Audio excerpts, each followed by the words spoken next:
minutinho. Beleza, pessoal? Gostaria de dar uma boa noite a todos. A gente está começando a nossa 6ª semana de microbiologia e de imunologia, certo? Então a gente já viu bastante coisa relacionada a micro, mas a gente parou para que a gente pudesse explorar um pouco a imunologia, certo? Que é uma ciência que vocês estão tendo perto da patologia. E para que a gente pudesse ter um andamento melhor das duas áreas, então foi sugerido nas últimas semanas que a gente adiantasse um pouco o conteúdo de imunologia, né? E foi o que a gente começou a fazer logo na semana passada. A gente teve uma aula básica, para aquelas pessoas que não puderam acompanhar, de imunologia, a gente aprendeu os conceitos iniciais, e na aula de hoje a gente vai dar prosseguimento a isso, né? O professor vai sintetizar rapidamente o que a gente conversou na aula passada. A gente tem uma parte do nosso corpo, e a gente tem um grupo de células, que é fundamental para a nossa sobrevivência. São as células do sistema imune, né? Essas células, elas são chamadas de células de imunidade, de células de defesa, e elas têm um nome técnico, elas são os leucócitos. Os leucócitos, ou as células de defesa, elas são produzidas no sangue, e a gente está falando de um grupo grande de células, não apenas uma população, certo?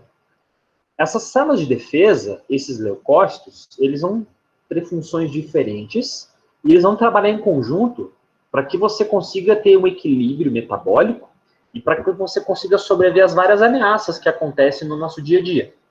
Quando o professor fala de ameaças, a gente tem que lembrar que muitas agressões podem ter contato com você. Desde doenças infecciosas, como vírus, como bactérias, até mesmo substâncias químicas que a gente tem na natureza ou tem nos alimentos.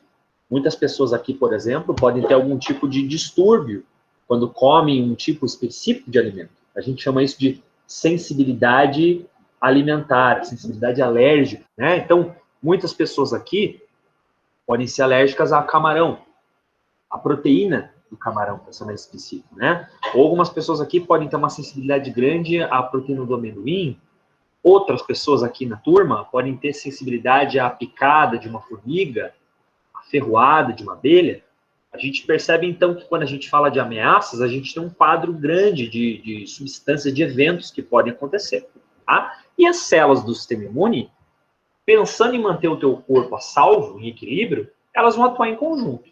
Né? Foi isso que a gente conversou na nossa aula passada. Tá? A gente falou, então, por exemplo, que a imunidade ela tem um papel de defesa, ela tem um papel de manter o equilíbrio no nosso corpo, e ela também tem um papel de regular e de controlar tudo aquilo que você produz com defeito. A gente falou, por exemplo, que todos os dias nós produzimos células. Há uma renovação de proteínas, uma renovação de células no corpo, certo? E esses leucócitos, eles dão conta do recado. Na teoria, eles devem destruir essas estruturas, essas células que a gente produz, que são defeituosas. Tá? Então, veja quanta coisa o sistema imune faz pela gente. Tá? Tem uma coisa que é muito boa, que é muito interessante, que a gente falou no finalzinho da aula passada, que é uma propriedade, um fenômeno que acontece com a nossa saúde, que se chama memória imunológica. Memória imunológica é uma propriedade muito importante do sistema imune e que garante a nossa sobrevivência. O que consiste a memória imunológica? A gente conversou na aula passada que sempre que você adoece de uma infecção, e você sobrevive a essa infecção, você guarda, você estoca uma população de leucócitos que entrou em contato com esse patógeno e ele aprendeu a como derrotar esse patógeno. Essas células que sobreviveram ao contato, esses guerreiros que sobreviveram a essa guerra, né, eles vão ser utilizados numa próxima vez que você tiver contato com essa mesma doença. Se você adoece, se você entra em contato uma segunda vez com o mesmo patógeno, você vai ter uma resposta muito mais rápida e mais intensa. Você vai derrotar esse patógeno e não vai nem mesmo perceber que você esteve doente. Por exemplo, aqui antes da gente ter essa aula, muitas pessoas podem ter feito um lanche ou jantado, né, antes da live aqui das 8 horas. Vamos supor que você teve contato com um alimento contaminado, uma bactéria que já te causou problema no passado. Você teve diarreia, você adoeceu, você quase foi para o hospital, ou até foi para o hospital por causa dessa bactéria. Né? Vamos chamá-la de bactéria 1. Hoje você vai fazer um lanchinho rápido, antes da aula aqui do professor Bruno, e você não sabe, mas esse alimento que você comeu, ele continha a bactéria 1. Né? Será que daqui a pouco você vai começar a suar? Será que daqui a pouco você vai começar a passar mal de novo? Como aconteceu no evento passado? Provavelmente não. Se você sobreviveu, você formou uma resposta contra essa bactéria. Né? Você formou um grupo de células que salvou o arquivo de como derrotar essa bactéria. Eles estão treinados especificamente contra a bactéria 1. Você vai ter uma resposta tão rápida que provavelmente você não vai ter nem sinais clínicos associados a essa doença. Então, olha que interessante essa propriedade que a gente chama de memória imunológica.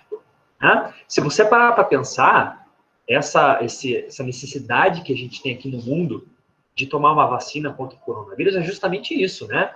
A gente quer ficar naquela fila para receber a vacina, porque ao receber a vacina, a gente vai estar entrando em contato pela primeira vez com o coronavírus. A gente vai formar uma população de células de memória, certo? E no momento que você tiver contato com o Covid, você já tem um arquivo salvo no teu corpo, como derrotar o Covid. Você vai ter uma resposta rápida e intensa e provavelmente não vai ter nem sinais clínicos. Então, olha que interessante, né? Usar uma vacina é você criar um arquivo, é você salvar um arquivo, como você salva um arquivo no Word para um trabalho. É basicamente isso que a gente tem no corpo quando a gente fala de memória imunológica. Né? Bom, pessoal, nesses primeiros minutinhos da aula, o professor ele resumiu o que a gente viu de mais relevante da aula passada. Né? Hoje a gente vai começar um assunto novo. Eu queria saber se antes da gente começar, se tem alguém que tem algum comentário, alguma dúvida, pode aproveitar o comecinho da aula para falar.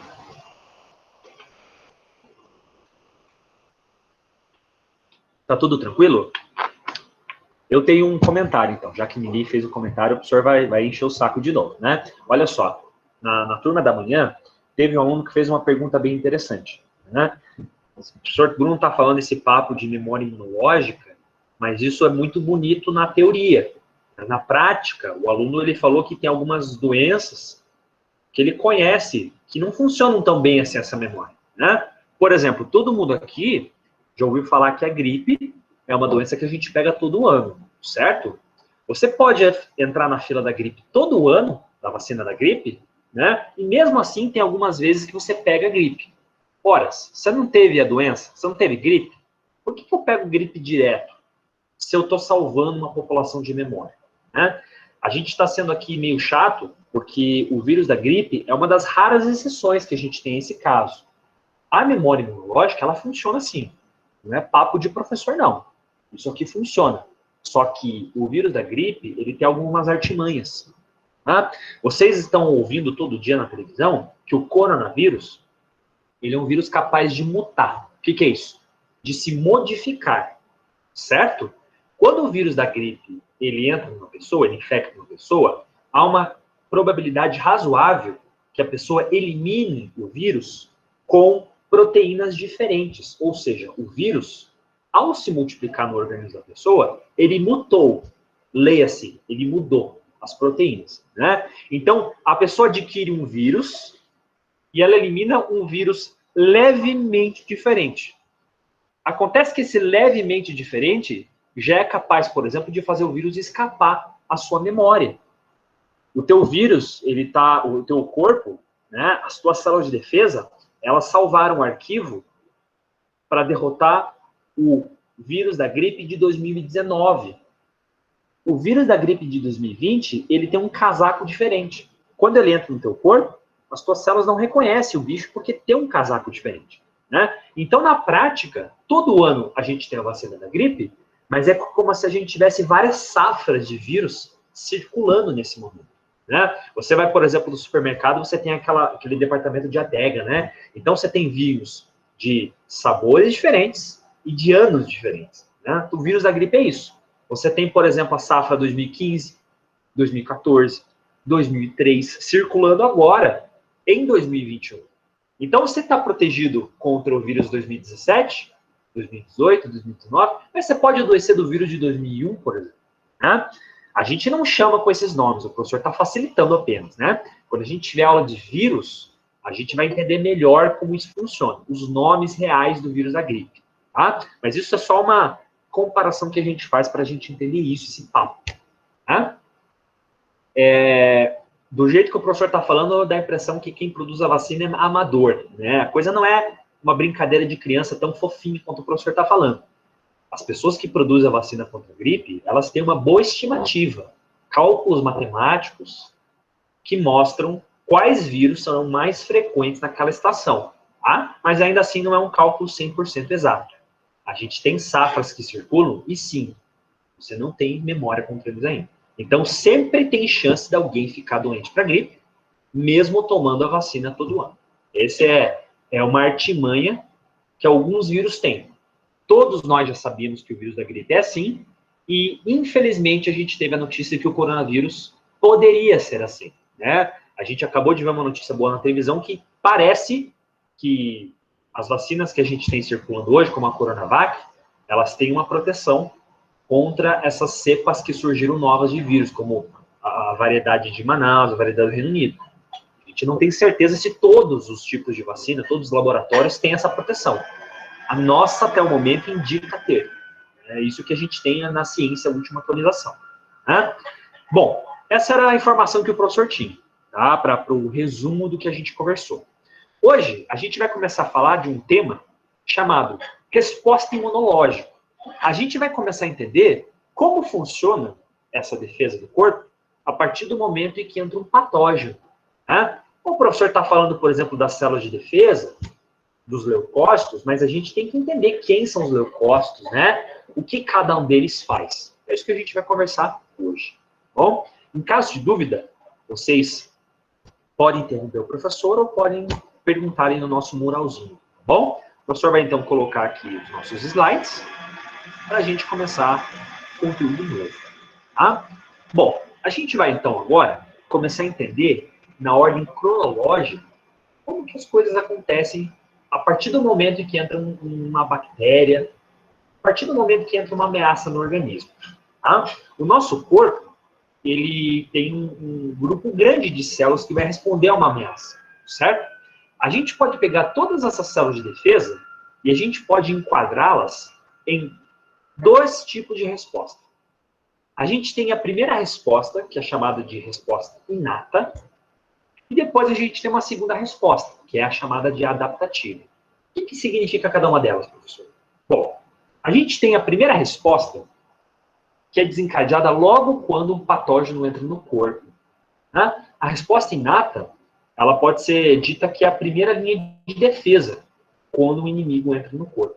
Quando você tem, por exemplo, um exército que vai invadir um povo, você tem ali as trincheiras, né? Então você tem ali aquela linha que o exército faz para entrar em contato com o inimigo pela primeira vez. A resposta inata é isso. É a barreira entre o interno e o externo no nosso organismo. Tá? Bom, a resposta inata, ela então envolve alguns tipos de célula, que a gente vai ver daqui a pouco, e ela é uma resposta muito eficiente para a gente. A gente pode falar que essa primeira linha de defesa, a resposta inata, ela acaba resolvendo o nosso problema na maior parte dos casos. Maior parte das vezes que você tem contato com uma infecção. Porém, ela tem alguns problemas. A resposta inata, ela é uma resposta inespecífica. Ela sempre vai responder da mesma forma. Né? A gente pode fazer uma comparação tosca aqui, mas que pode ajudar a gente. Quando você tem algum problema com o cartão de crédito, com algum tipo de conta, você liga no autoatendimento, 0800. Né? Então, o que acontece quando você liga no 0800 de uma grande companhia, né, de serviço? Tem uma vozinha eletrônica que atende, uma musiquinha, fica deixando uma meia hora você ali, né? Aí ela te fala algumas opções para você, diz que 1 para isso, 2 para xingar, 3 para isso, né? Às vezes, esse papo com a secretária eletrônica resolve o teu problema. Às vezes não. Tá? O que importa aqui pra gente comparar é o seguinte, assim como o robozinho está ali por trás do 0800, a resposta inata, ela sempre vai falar a mesma coisa.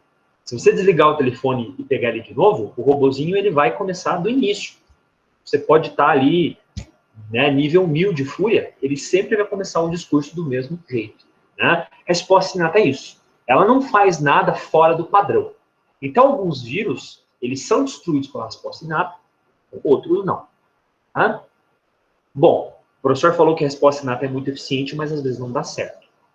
Quando você não consegue vencer um patógeno com a resposta inata, um segundo tipo de resposta é ativado. Ela é uma resposta mais lenta, por isso que é a segunda resposta. Mas, em compensação, é a melhor resposta que você tem. É chamada de imunidade adaptativa. A adaptativa, então, é a segunda linha de defesa e a última. É a tua última esperança antes de você morrer. Né? A boa notícia é que, apesar de ser a última, é a melhor. A resposta adaptativa, ela tem uma vantagem. Ela é uma resposta personalizada. Ela demorou tempo para acontecer, mas ela é voltada exatamente para aquilo que você precisa. Ela não vai responder de qualquer jeito. Ela vai responder de uma forma a tentar destruir um agente de forma diferente. Então, se entra, por exemplo, uma bactéria que causa tuberculose, tuberculose dificilmente vai ser contida pela imunidade inata. A bactéria, o bacilo da tuberculose, ele é um bacilo muito patogênico, perigoso. Né? Ele consegue passar facilmente pela imunidade inata. Mas adaptativa é um tipo especial de resposta.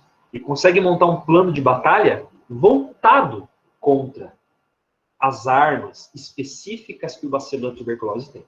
Né? É estranho a gente ficar falando de imunidade, ficar falando em termos de guerra, em termos bélicos, né? Mas é uma comparação que a gente pode fazer para ajudar a gente a entender o tema. Né? Não tem essa guerra, essa violência, né? Que o professor está falando, mas ajuda a gente a entender isso aqui. Tá? Bom, essas respostas que o professor está falando, a imunidade adaptativa, se a gente usa esse mesmo caso, né, do 0800, você pode imaginar o seguinte, você está lá com o robozinho, né, e chega uma hora depois de estar brigando com o robozinho não consegue te ajudar, o que ele fala? Aguarde que a gente está passando para um dos nossos atendentes, certo? E aí você começa a falar pela primeira vez com um ser humano de verdade. Quer dizer, o ser humano espera-se que ele vai te dar um atendimento mais personalizado, tipo a imunidade adaptativa. Tá? Bom, a gente está falando dessas respostas, mas a gente tem que lembrar que por trás delas existem aquelas células que o professor citou na última aula, certo? São os leucócitos. Os leucócitos, ou glóbulos brancos, são aquelas células que a gente encontra no sangue. Tá? Aqui, a gente tem uma imagem mostrando algumas populações de leucócitos que a gente tem, né, no nosso sangue. Vocês podem observar que cada uma dessas imagens aqui, ó, nós temos fotos que estão mostrando várias células vermelhas pequenas, né? E a gente tem aqui no meio de cada foto uma célula roxa grande. Vocês estão percebendo? O que é isso aqui, pessoal? Isso aqui são fotos de esfregaço do nosso sangue.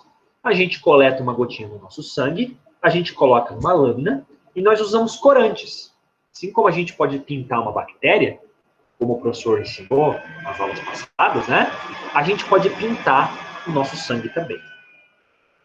Essa coloração que a gente usa, ela serve para que a gente possa examinar o estado geral do nosso sangue. Né? A gente pode, por exemplo, contar a quantidade de células do sangue que a gente tem. Nós podemos analisar o estado em que essa célula se encontra, assim como a gente pode observar também as células de defesa. O professor falou, essas células apresentam-se no sangue. Né? A gente tem aqui, ao redor de cada uma dessas células centrais, a gente tem essas células vermelhinhas que então são os glóbulos vermelhos. São as hemácias, células do sangue que transportam oxigênio. O que interessa para a gente são essas células grandes aqui que estão no meio. Cada uma dessas células aqui é um leucócito, ou seja, uma célula de defesa. Você pode observar que por essa figura aqui, nós temos células que são bem diferentes umas das outras. Né? O que a gente pode ver aqui, professor?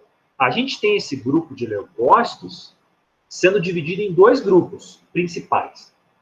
A gente tem nessa figura aqui a fatia de cima, que é chamada de granulócitos. Essas três células aqui, do retângulo superior, pessoal, vocês podem observar que elas têm pontinhos. Elas têm bolinhas no interior do seu citoplasma. Né? Se vocês lembrarem do desenho que o professor mostrou na última aula, algumas daquelas células, elas tinham essas bolinhas, que o professor falou que são células que liberam conteúdos dentro desses sacos. Né? Essas células são chamadas, então, de granulócitos, ou células que contêm sacos. Né? Esses sacos são recheados com enzimas que vão poder ou destruir uma bactéria, ou, de alguma forma, causar uma resposta imune no seu corpo. Tá? São essas 3 células aqui que são chamadas de granulócitos: neutrófilos, eosinófilos e basófilos. Eu acredito que, como vocês estão tendo aula de patologia, a professora Giane pode já ter comentado um pouco sobre essas células. Né? Pelo menos a gente vai comentar daqui a pouco o papel de cada uma delas. Fora os granulócitos, a gente tem um outro grupo, que são células que não têm grânulos no seu interior. São células lisas, aqui de baixo. Elas são chamadas de agranulócitos, ou seja, células sem sacos. Né? A gente tem aqui, por exemplo, 2 importantes células, que são os monócitos, e aqui são os linfócitos. Tá? Quando a gente fala de células do sangue, a gente tem um papel muito importante ao entender esse assunto. Por quê? Todo mundo aqui já ouviu falar, ou até mesmo já passou por isso. No laboratório, nós temos testes em que a gente investiga a saúde do nosso sangue e a gente tenta entender um pouquinho o estado, a situação de uma doença na pessoa, a partir do tipo de célula que está em maior tamanho, maior aumento, a partir de populações que estão em menor tamanho. Né? O nosso sangue ele não é algo estável. O nosso sangue ele é fluido, ele é dinâmico. Dependendo do teu estado de saúde, você vai ter a secreção, a produção de um tipo de célula, né? O teu sangue, ele reage, ele interfere com todo tipo de doença. Existem doenças que vão aumentar a quantidade de um tipo de célula, vão diminuir um perfil de célula, né? Então, se a gente conhece um pouco a função de cada célula, de cada leucócito, a gente pode ter uma boa estimativa do que está acontecendo com aquela pessoa. Existem, por exemplo, alguns testes, talvez algum professor já tenha explicado para vocês, que se chama hemograma, leucograma. O que é isso, pessoal? São testes em que a gente faz a contagem e a gente analisa o estado de determinadas populações. Por exemplo, hemo significa sangue, grama significa contagem. Hemograma, contagem de células do sangue. Para você ver como está o estado de saúde da pessoa em relação à anemia, em relação ao transporte de gases respiratórios, a gente pode chamar de leucograma. O que é leu? Glóbulos brancos, células de defesa. Leucograma, então, o que é? Contagem de células de defesa. A gente quer examinar o estado imune de uma pessoa, a gente pode fazer isso. Contar, através do microscópio, a proporção de leucócitos que a gente tem no nosso corpo. Então, veja como é um assunto importante, não é só decoreba isso, né? Isso é muito importante para a gente conseguir descobrir estado de saúde das pessoas. Tá? Para isso, a gente precisa entender a função de cada leucócito. Não basta contar no geral os leucócitos, a gente tem que entender perfil por perfil. Certo? Então, a gente agora vai investir um bom tempo na nossa aula falando aqui dessas células. Tá? O primeiro grupo que a gente vai começar são os granulócitos. É isso que o professor falou, né? Aquele grupo de células que tem sacos, que tem grânulos no seu citoplasma. Essas 3 células aqui, ó. Você pode observar, então, que essas células, elas variam um pouco na sua coloração. Dependendo da interação química que elas vão ter com o corante, elas vão ficar uma cor mais azulada ou mais avermelhada. Tá? A primeira célula que a gente vai conversar aqui hoje, talvez seja a mais abundante do sangue. É chamada de neutrófilo. Aqui está uma cara do neutrófilo. Você pode observar que é uma célula que tem uma coloração lilás, um roxo clarinho. Né? Você pode observar que no citoplasma dela, no seu interior, ela tem ali, do começo ao fim, várias bolinhas. Essas bolinhas são esses grânulos que o professor está falando. Né? No seu interior, ela tem substâncias químicas que vão interagir com patógenos, vão destruir patógenos. Tá?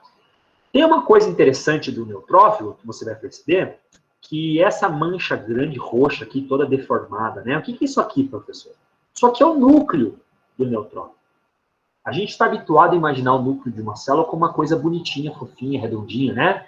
Mas o neutrófilo não tem esse núcleo fofinho. O neutrófilo ele tem um núcleo todo destruído. O que é isso aqui, professor?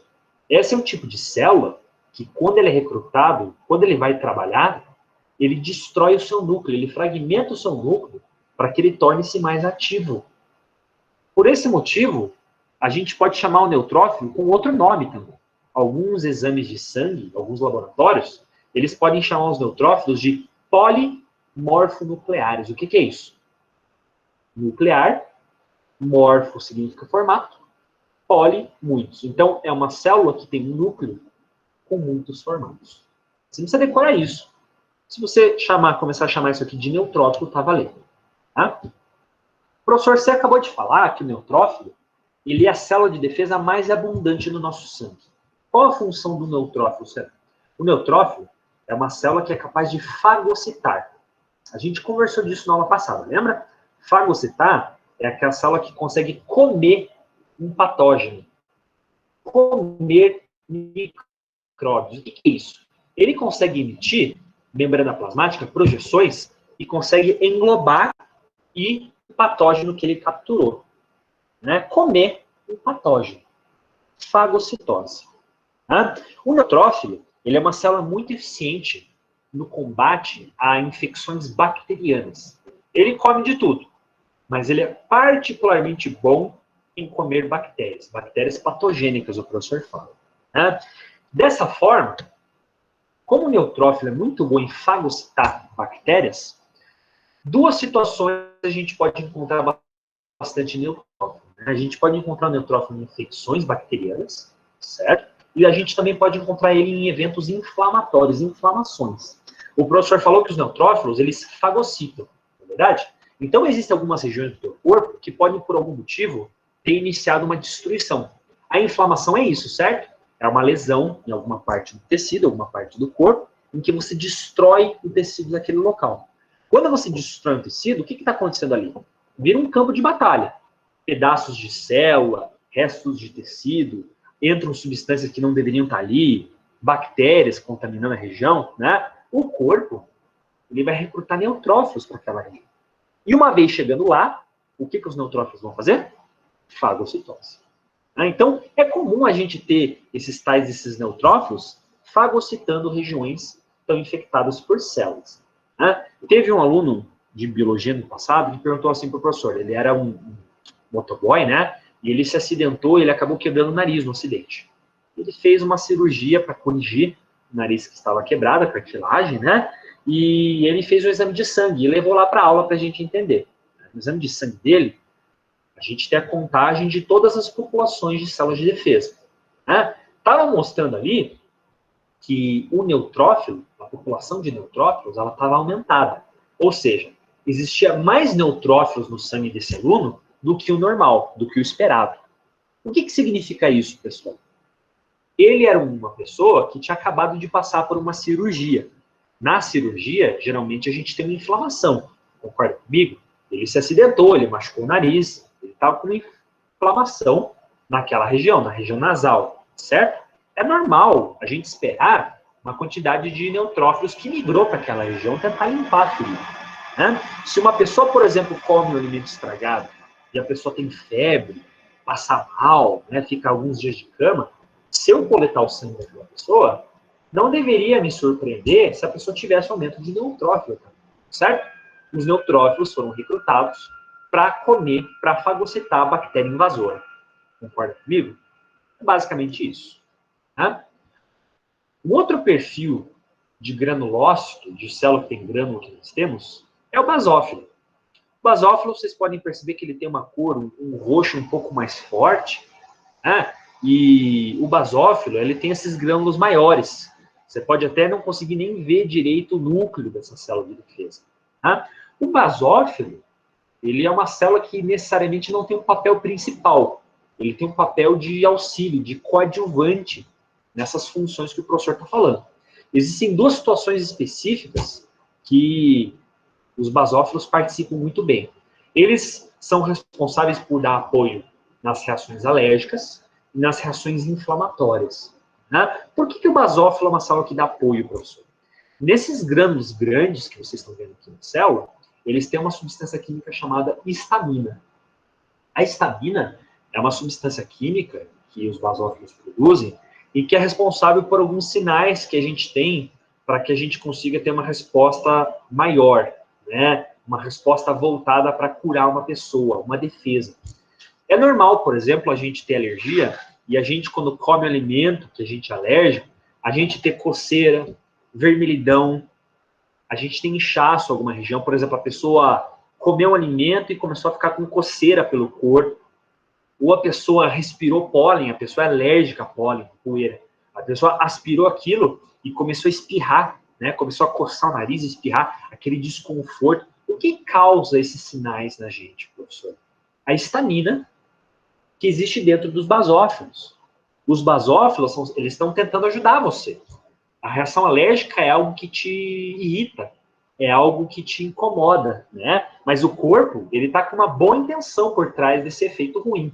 Ele está querendo livrar você de uma substância química que não deveria estar te trazendo problema, né? Mas o efeito químico disso acaba sendo o contrário.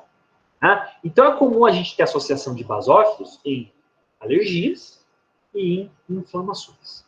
Ok? E a gente tem também um terceiro perfil de célula, granulócito, que é o tal do eosinófilo, é o que a gente pode ver aqui embaixo. Tá? Perceba que o eosinófilo, ele tem alguns grânulos que são uma cor mais avermelhada, mais voltada para o rosa. Tá? Os eosinófilos, eles têm dois papéis específicos também. Os eosinófilos, eles estão principalmente voltados no luta, no combate a verminoses. Verminoses são seres grandes que a gente pode ter infectando o nosso intestino, os nossos pulmões, né? E que causam essas doenças parasitárias que você estudou na aula de parasita. A gente tem muitas doenças que a gente... Vocês estão tendo aula de parasita agora? Ou vocês já tiveram? Não. Não tiveram ainda. Tudo bem. Não tem problema não. Vocês vão ter no futuro. Né? Existem muitas verminoses, doenças causadas por vermes intestinais, né? Que podem dar diarreia, perda de peso, né? Você precisa de um tipo específico de célula para combater vermes no intestino.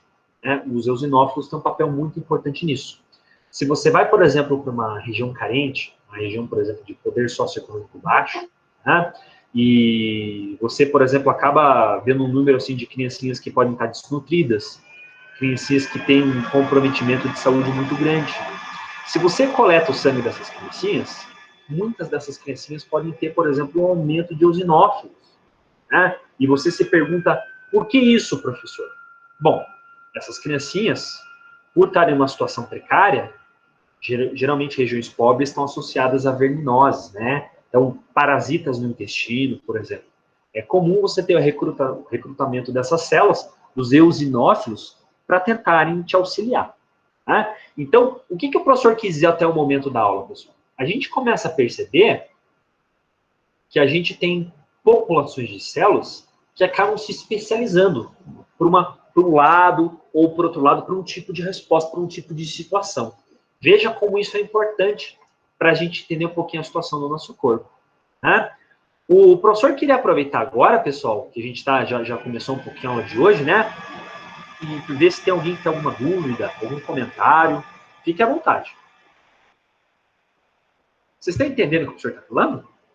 Uma boa pergunta essa, né? Eu tô. Beleza, Elisane. Ótimo, obrigado, né? Ô, professor. Oi. Eu fiquei na verdade, com uma pulguinha atrás da orelha ali. No basófilos, né, que ele libera a histamina.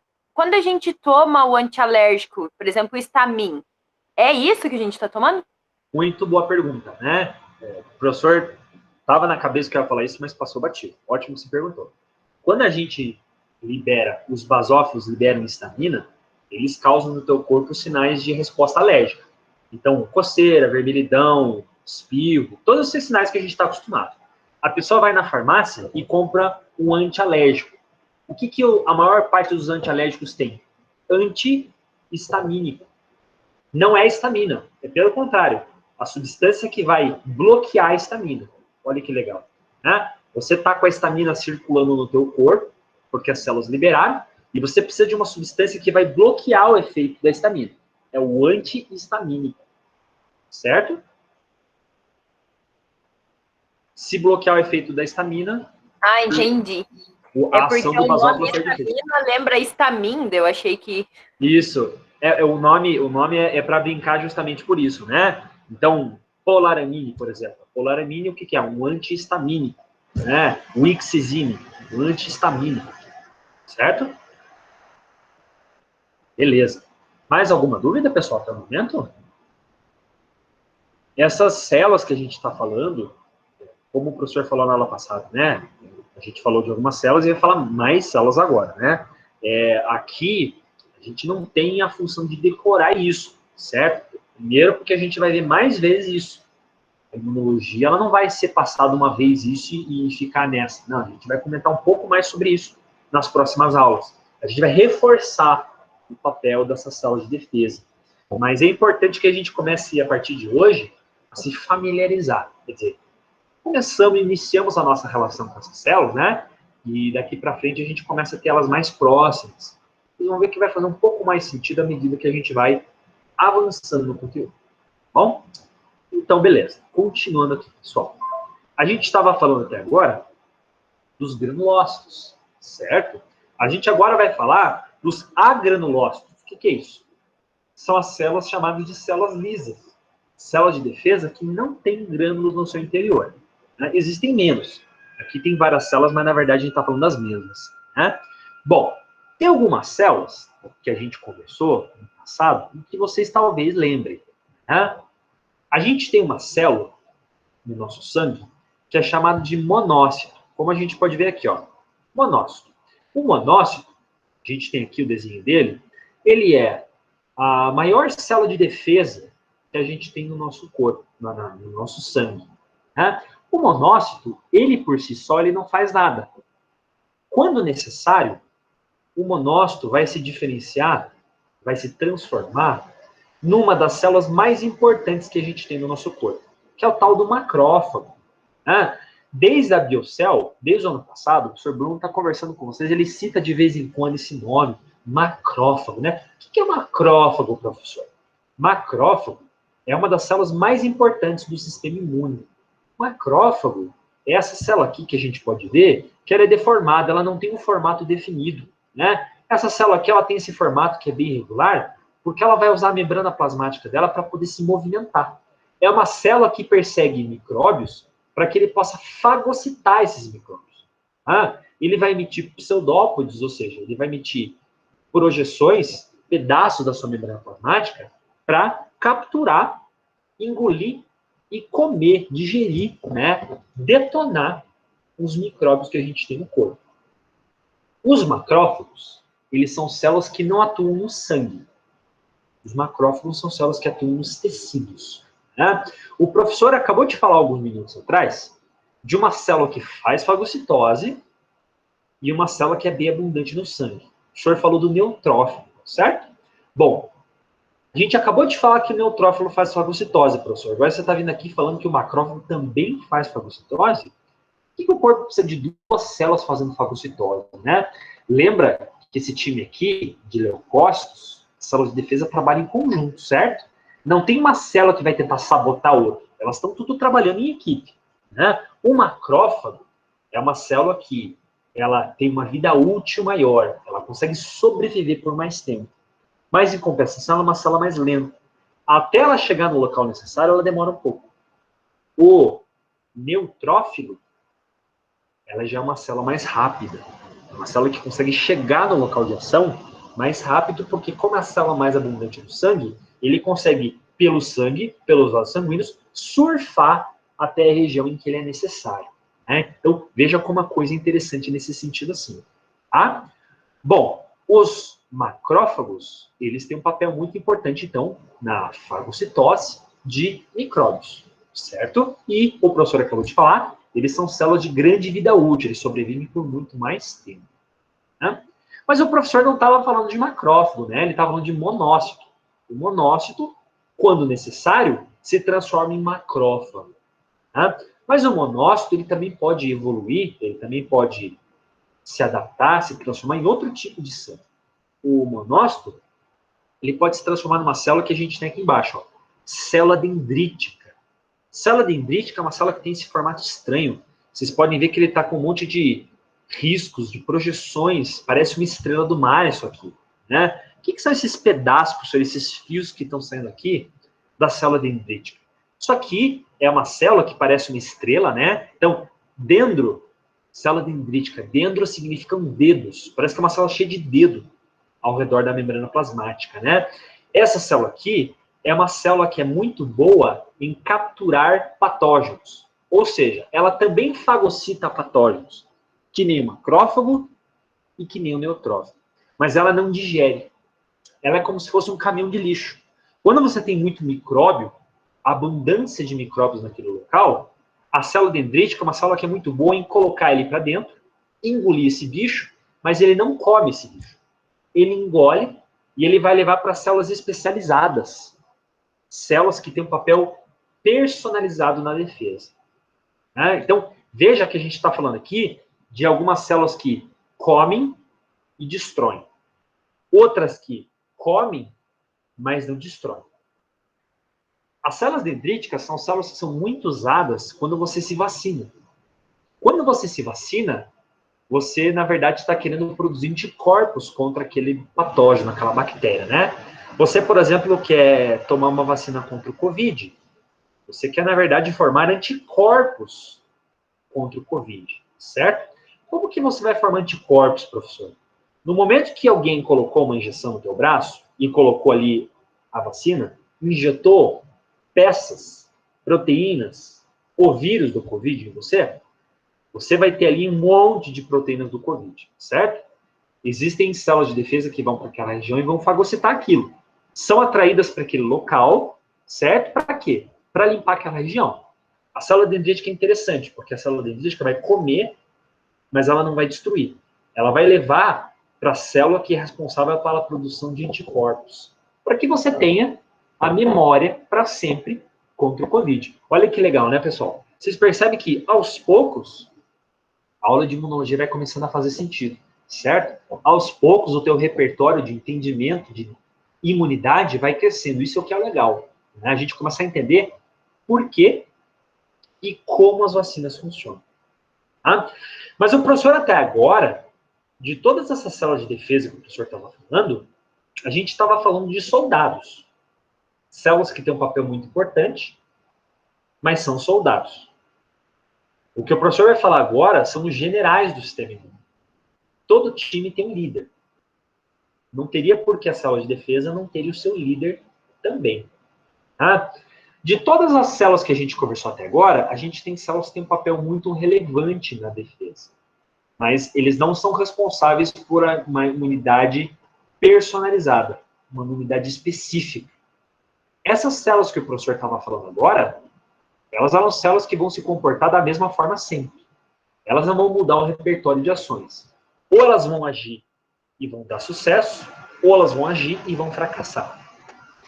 Os generais do sistema imune, essas 3 células que sobraram aqui, ó, os linfócitos, são os grandes líderes do sistema imune. Por quê, professor? Eles têm um repertório especializado. Eles vão atuar de forma seletiva para cada patógeno que a gente tem.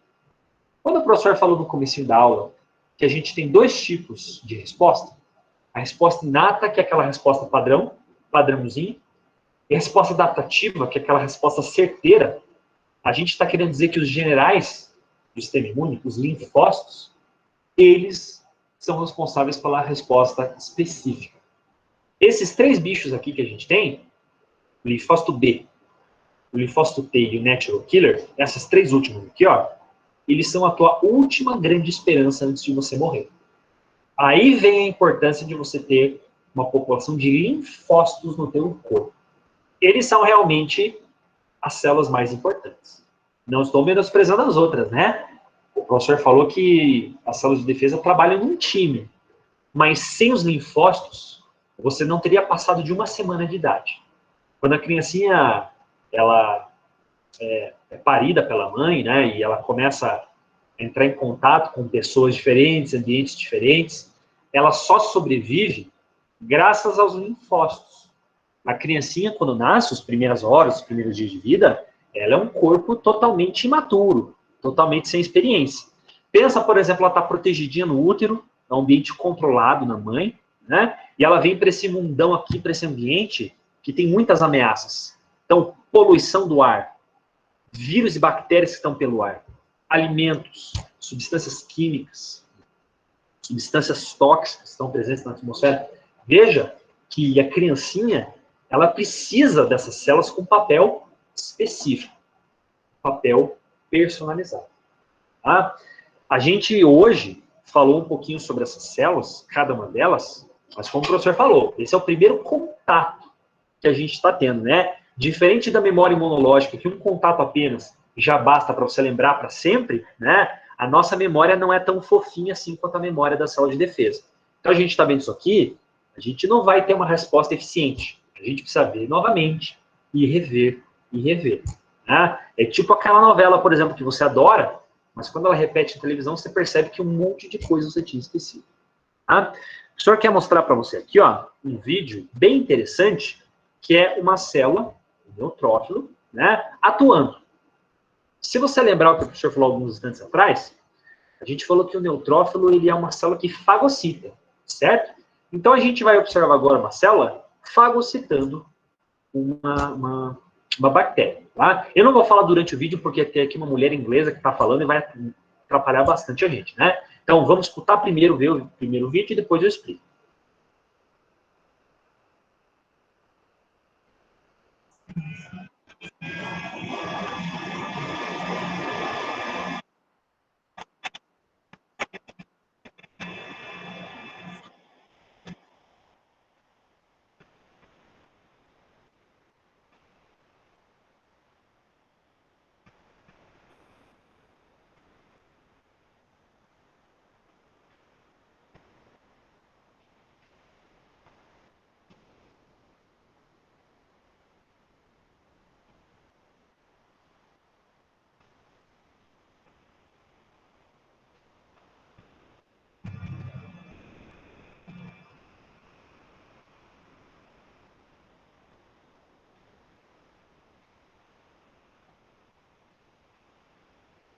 O que a gente viu aqui, né, pessoal? Então a gente tinha célula de defesa, que é um neutrófilo, né, e a gente tinha uma bactéria, como o vídeo circulou ali, certo? Então, você viu que na imagem a gente tinha várias bolinhas, células pequenininhas, né? A gente estava no sangue, na verdade, tá?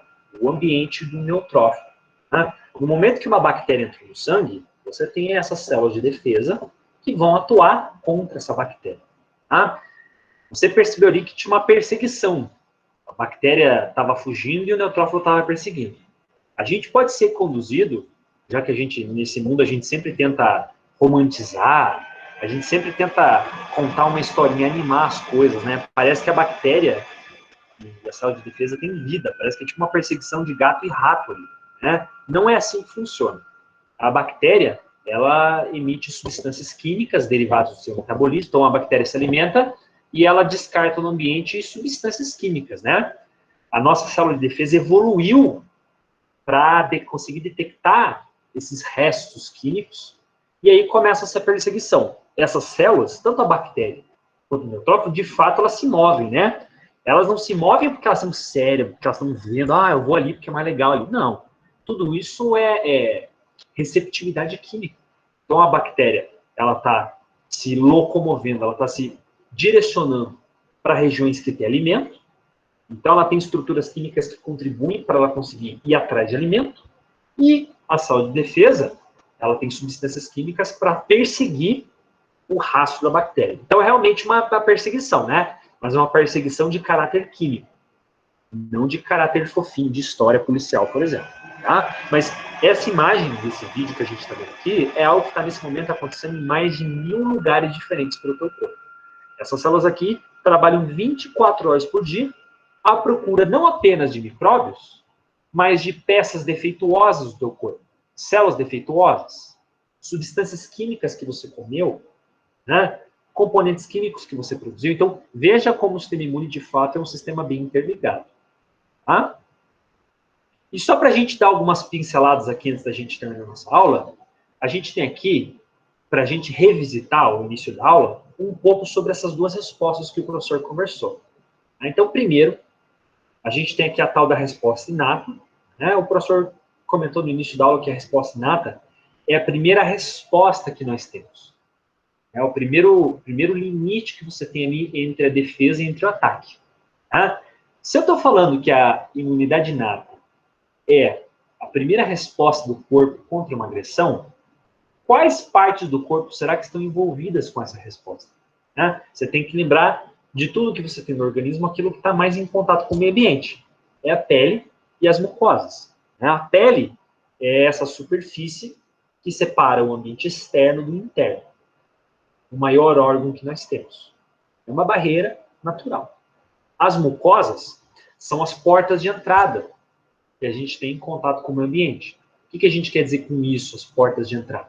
A gente quer dizer a cavidade oral, cavidade nasal, cavidade ocular, região anal. São mucosas, né, que permitem a gente interagir com o nosso meio ambiente. Essas regiões, naturalmente, elas têm que ter participação de células de defesa para protegê-las.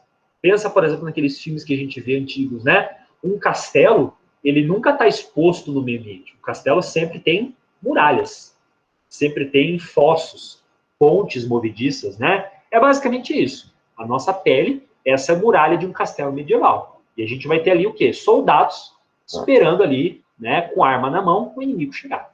Tá? Você pode observar aqui, nesse desenho, a foto aqui a gente tem uma estrutura de uma pele, né? A gente pode observar aqui as camadas superficiais, a gente pode ver as diferentes camadas da pele, e abaixo das camadas iniciais da pele, o que você tem aqui, professor?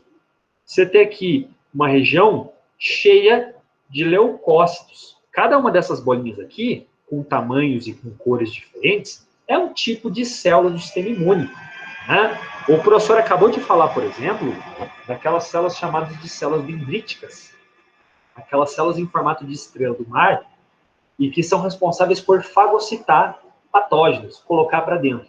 Né? Olha só, aqui na parte superior da foto, você pode ver uma camada de células dendríticas aqui, que está logo à flor da pele, logo na camadinha superficial da pele. Vocês estão vendo essas estrelas em laranja aqui, ó, que a gente tem a cada metro na pele? Isso aqui são células dendríticas. À medida que cai ali uma substância química, uma partícula, uma bactéria, um vírus na pele, essas células de defesa já estão prontas para fagocitar esse bicho. Tá? Quem participa, então, professor, da resposta inata? Pele, mucosas, mas mais importante que isso, as células que são responsáveis pela fagocitose. Na aula de hoje a gente aprendeu 3 populações de células que são responsáveis por isso, certo? Neutrófilos, macrófagos e células dendríticas. Essas células coloridas aqui, ó, nada mais são do que isso. O que são essas células em azul aqui, professor? Macrófagos. O que são essas células em branco aqui, professor? Neutrófilos. Veja como você tem uma camada aqui, um exército dessas células, só esperando o bicho cair aqui na rede. Ok? Essa próxima foto aqui faz a gente entender bem como que funciona essa tal de imunidade inata. Né? A professora Giane, na aula de patologia, possivelmente já comentou sobre um fenômeno chamado inflamação. Né? O que é inflamação? Como o professor falou no começo da aula, a inflamação é a destruição de uma região do corpo. Né? A gente tem um estrago, um dano tecidual. É um evento bem complexo, com a participação de muitas substâncias químicas e com a participação de uma população grande de diferentes tipos de célula. Basicamente, alguma coisa estragou uma parte do corpo e o organismo vai querer reparar isso, vai querer consertar isso. Como que ele conserta? Usando células do sistema imune. Na foto, no desenho aqui, a gente tem uma pessoa que ela se furou por um pedacinho de madeira. Uma ferpinha de madeira ali furou, né, a pele da pessoa. Bom, um pedacinho de madeira, ele não está desinfetado. Um pedacinho de madeira, sem dúvida, tem micróbios ali. Então, essa ferpinha aqui, no momento que furou a minha pele, ele inoculou várias bactérias. Você pode ver que esse espaço abaixo da pele aqui, ó, tem esses bacilos. Lembra que bacilo é um tipo de bactéria que a gente aprendeu algumas aulas atrás, né? Então, a gente tem agora abaixo da nossa pele um monte de bactéria. Isso é bom, professor? Claro que não. Você tem uma infecçãozinha pequena ali, né? Quando você tem a presença de bactérias ou substâncias químicas externas ao nosso corpo, haverá uma sinalização, um recrutamento de células do sistema imune para aquela região. O professor usou um exemplo curioso na nossa última aula, né? Todo momento, todas as regiões do corpo, você tem células de defesa que estão passando por ali. Você tem, por exemplo, o macrófago que fica patrulhando os tecidos. Você tem em vasos sanguíneos daquela região alguns neutrófilos passando por ali. Sempre que você tem uma célula de defesa que detecta uma substância estranha, detecta uma partícula que não deveria estar ali, o que ela faz? Como um policial pega o rádio e chama reforços para destruir aquele agente externo. Né? Quando uma célula de defesa está passando por aquela região e ela detecta a presença de uma partícula estranha, ela vai secretar substâncias químicas chamadas de citocinas para que a gente tenha um recrutamento de mais células para aquele local. É o rádio patrulha, pedindo reforços. Né? A gente não vai conversar hoje sobre citocinas porque isso é um assunto muito complexo para a aula de hoje. A gente vai ver isso aqui, vai revisitar isso aqui no futuro. O que você pode observar dessa foto é o seguinte: você tem células de defesa que estão saindo do vaso sanguíneo para se direcionar para essa região afetada. O que a gente tem aqui, professor? Você pode observar que a gente tem neutrófilos que estão migrando para essa região afetada. Você pode observar que esses neutrófilos aqui estão fazendo o que com a bactéria, professor? Eles estão comendo as bactérias. Ele está emitindo projeções, engolindo para destruir as bactérias. Ou seja, ele está fagocitando essas regiões aqui. A gente também tem algumas células, vocês podem ver aqui, ó, esses pontilhadinhos aqui, ó, está escrito histamina. Por que está escrito histamina? Como a gente conversou na aula, algumas dessas células de defesa, como os basófilos, vão secretar histamina para quê? Para que a gente melhore o desempenho daquela região, né? Aumentando o tamanho do vaso sanguíneo, aumentando a velocidade de sangue que passa por ali, coceira, vermelhidão, tudo isso faz parte dos sinais da alergia, como a professora Giane vai conversar com vocês. Né?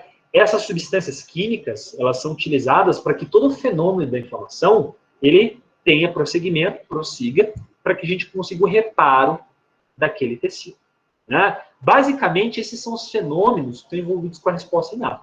Nesse momento, você pode ter, talvez, alguma reação inflamatória acontecendo no teu corpo, uma lesão muscular, uma lesão em articulação, alguma região que você cortou, que você queimou do seu corpo, e nesse momento você tem o quê? Milhões de neutrófilos migrando daquela região, tentando fagocitar e regenerar, reparar aquela região do tecido. Então, veja como a imunologia é uma área bem interessante para a gente entender as respostas que o corpo dá para as agressões. Né? O professor não vai entrar na resposta adaptativa hoje, porque a resposta adaptativa é um evento muito complexo para a gente falar numa aula só. Tá? Então, hoje, o que eu gostaria que vocês, vou aqui encerrar o compartilhamento, né? O que eu gostaria que vocês fixassem da aula de hoje? Entendessem que os leucócitos são um time variado, um time multitarefa, cada um deles tem um papel diferente, alguns têm papéis redundantes, eles trabalham em conjunto, não tem problema uns terem papéis parecidos com outros, é uma função coletiva, né? E que todas essas células que o professor conversou na aula de hoje, elas se enquadram em duas grandes respostas. A primeira, que é inata, e a segunda, que é a mais eficiente, adaptativa, que é a última resposta que você tem antes da morte, mas em compensação é a mais específica e a mais seletiva das respostas. Então, veja como o sistema imune ele acaba trabalhando em camadas, em ondas, né? Isso acaba facilitando um pouco o nosso entendimento. Tá? O que o professor tinha para falar de conteúdo teórico, pessoal, era isso. Eu abro espaço agora para que a gente possa compartilhar dúvidas e comentários, tá? Fique à vontade. Professor, vê se eu estou confusa ou se faz sentido. Os neutrófilos, eles deixam o sangue, né, migram para o tecido lá infectado e vão fagocitar os micróbios, né, ou as partículas estranhas, né, que estão ali dentro. E o professor falou que eles são rápidos, então eles vão, saem, fagocitam, e daí o que sobra, os macrófagos fagocitam? Ou não é isso? Isso mesmo. Boa pergunta, né? É assim, a gente fez uma comparação de neutrófilo versus macrófago, né? Os neutrófilos, por serem a célula mais abundante do sangue, geralmente quando tem alguma encrenca, alguma região do corpo, os vasos sanguíneos, eles aumentam o calibre. Isso vocês vão ver, acho que com a professora Giane, né? Isso é chamado de vasodilatação. O que é isso? O aumento do diâmetro dos vasos sanguíneos. Então, você tem, por exemplo, um vaso sanguíneo com 1 centímetro, Não é esse tamanho, o senhor está usando como exemplo, né? Então, normalmente o vaso sanguíneo tem 1 centímetro. Quando a gente está precisando levar células para um local afetado, tipo, por exemplo, você está na rua e passa uma ambulância, certo? Bom, a ambulância vai ligar o giroflex. Todo mundo tem que abrir espaço para o bicho passar. A ambulância vai passar toda. Carro de polícia, mesma coisa. Tem uma sirene, você já desvia para deixar o veículo passar, certo? Quando você tem células de defesa, elas precisam de velocidade total para chegar ali, né? Então a gente abre as comportas, aumenta o tamanho do vaso sanguíneo para que mais sangue passe por aquela região, né? Quando você tem uma inflamação, você tem coceira e vermelhidão, por isso. Você aumentou o tamanho do vaso sanguíneo naquele local, né? Mas voltando à sua pergunta, quando você aumenta o diâmetro do vaso sanguíneo, é para que você jogue mais neutrófilos ali. Os neutrófilos são ótimos fagocitadores, mas eles têm uma vida curta. Por esse motivo, os macrófagos acabam demorando um pouco mais para chegar naquele local. Mas, em compensação, quando eles chegam lá, eles começam a fagocitar e ficam fagocitando por mais tempo. Então, respondendo a tua pergunta, sim. Os macrófagos acabam terminando aquilo que os neutrófilos geralmente iniciam. Né? Mas é um trabalho em conjunto, na verdade. Tá? Então eles fagocitam junto. Isso. Vai ter um momento que você vai ter as duas populações, tá? Mas a tendência é que uma inflamação que é crônica, uma inflamação que é um pouquinho mais antiga, você tenha mais macrófago naquele momento, ok? Ah, entendi. Mais perguntas, pessoal? Essa correria toda aí que vai causar febre. Isso. A febre é uma resposta muito benéfica, né? A febre, ela é desencadeada por células de defesa e também por bactérias. O professor, alguns instantes antes de acabar a aula, a gente falou que quando uma célula de defesa ela precisa recrutar reforços, ela vai secretar uma substância química chamada citocina, correto? Bom, existem vários tipos de substâncias químicas que a célula de defesa pode secretar. Uma dessas substâncias químicas, uma dessas citocinas, é uma citocina chamada interleucina.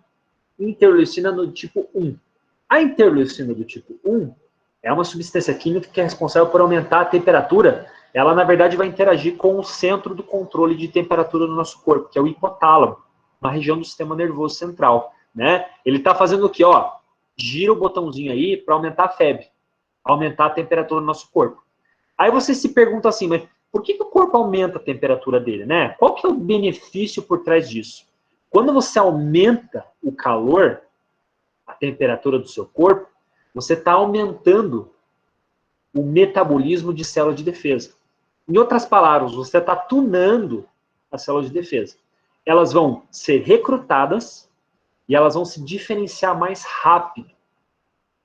Tipo assim, você tem ali, por exemplo, um navio que está cheio de soldado, né? Para ele chegar na praia e soltar os soldados ali para começar a combater, ele é muito lento, né? Você tem que ligar todas as turbinas para aquele navio começar a ir o dobro da velocidade. A febre é isso. Você acelera a taxa de produção, a velocidade de recrutamento para que você jogue tudo que você tem, né? Porque a pessoa que está com febre está com uma bactéria, está com um vírus naquele momento. A pessoa não aumenta a temperatura do nada, né? 99% das vezes que a pessoa tem febre, a pessoa está combatendo um vírus ou uma bactéria e está precisando jogar muita célula de defesa para aquele local. É isso. Tá? A gente vai ter uma aula de imunidade que a gente vai falar especificamente sobre febre. Né? E também falar sobre inflamação. Eu estou precisando falar dessas coisas hoje, só para a gente entender um pouquinho a função deles. Mas é isso. Tá? Mais dúvida, pessoal?